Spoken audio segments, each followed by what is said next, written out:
觉得您特别有一点我注意到的就是，在您做的很多的工作当中呢，您都不希望用这个所谓的专业的导演或者专业的在这个从事这个领域和这个行业的一些专业人士，包括这个村民影像计划，您也是选择的是真正的生活的人，我们可以这么说吧。我不知道这个跟您，比如说在最开始的时候，您的这个学到的专业或者对社会的这种关注，是不是有很大的关系？有一些关系，因为我是97年到98年在美国上学，读研究生，学了一个专业叫国际和平专业。这个专业听起来很奇怪的一个专业，我当时只是冲着它有全额奖学金去的，但是去了之后，我觉得就不可避免的被改变了，因为所谓的国际和平其实也涉及到人类的一些很基本的一些价值的一些东西，所以之后我觉得这次经历对我的改变特别大，所以就有了后来的，是不是有了这个叫做人文记录中心，也是您回到了自己的老家吉安，和这个当地的井冈山大学一起做了这样一个人文记录中心，也是好像有一点一脉相承的这种感觉，和之前的这个村民的这个影像计划稍微的有它类似之处。那么现在我不知道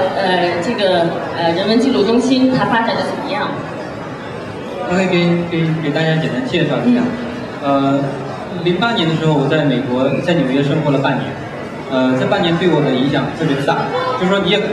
看到很多的艺术展啊，什么电影啊，你接触很多的什么艺术家呀什么之类的。然后我觉得就是包括纽约或者北京吧，就是娱乐的人特别的多。有的是自娱自乐，有的是给大众来娱乐。给大众娱乐的，现在娱乐是有很多的钱。我觉得就是说，有很多的钱的地方，就一定会有很多的人，而我不是人精，我不是人里很聪明的那种人，但是在纽约为什么说对我的改变很大呢？就是不是在纽约待着的这段经历，而是我去访问了一个艺术机构，在美国特别穷，就相对来说特别穷的一个州，叫做肯塔基州。肯塔基州它有一个机构叫做 Apple Shop。不是这个 Apple Store， 它是叫 Apple Shop， 它是简写，就 Appalachian， 就阿帕拉契山的一个 workshop， 然后他们是做这种纪录片的，他们存在了40年，做了100多部纪录片，然后他们完全是扎根在这个肯塔基有个地方叫做 Whitesburg， 一个这样的一个小城，在中国都不能算城市的这样一个地方，然后那里有很多的煤矿，有美国最古老的白人。有最保守的白人，然后特别贫穷，所以他们在那就是在访问他们这段经历对我的影响特别大。所以从纽约回来之后呢，我觉得之前我在北京生活了15年，我就想回到我的老家江西去做一些类似于 Apple Shop 这样的事情。所以08年10月份呢就回到了江西，就办了这个叫做人文记录中心的这样一个机构。我们这机构呢主要是有5个方面。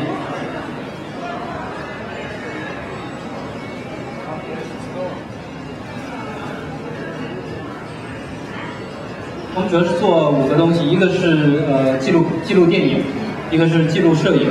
一个是口述历史，一个是记录剧场，就是剧场，另外还有一个就是跟我们叫做社会主义新农村建设，就跟建筑有关。这5个方面，但是好像更多的主要工作好像是以记录的这种纪录片的制作，和一些宣传以及一些国际性的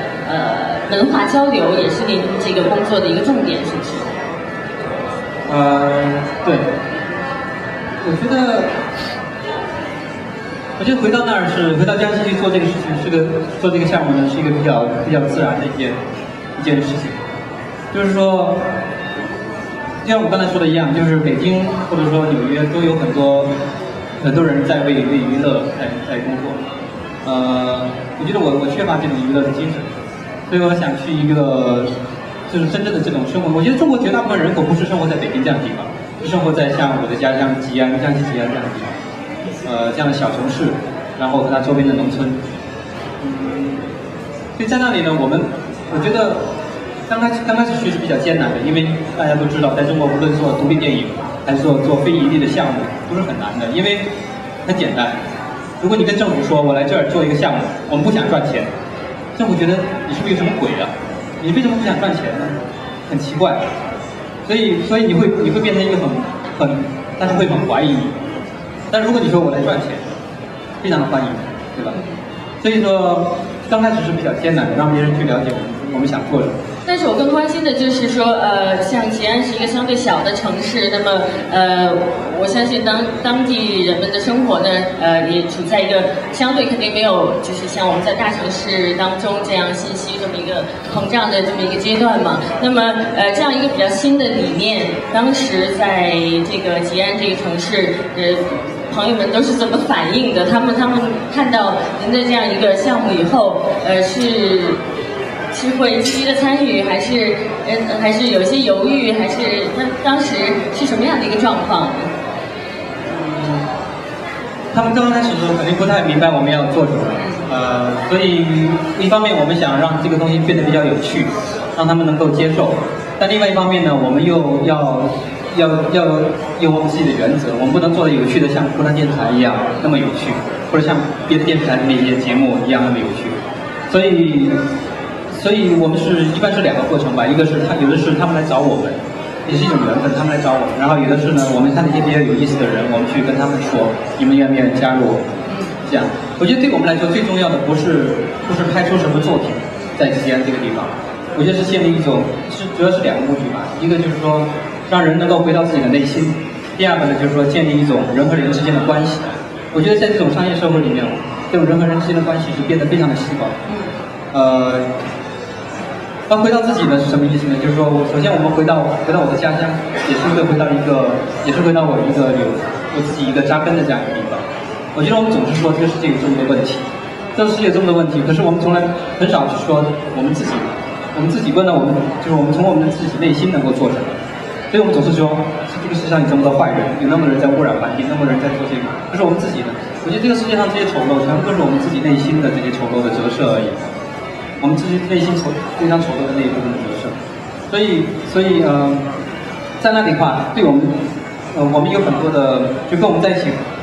拍摄的人呢，有的是大家看到这些照片呢，右上角这个照片是高中生拍摄的，然后这是我们社群的作者参与者一位老人哦，对，这是我们年龄最大的一位参与者。对于我们来说，最重要的不是说做出了什么作品，而是我们想去建立一种关系，一种人与人之间的关系。就是说，这个机器在那里，你会不会拿这个机器，通过这个机器，就是在吉安的生活就可以总结成8个字。我不知道在你们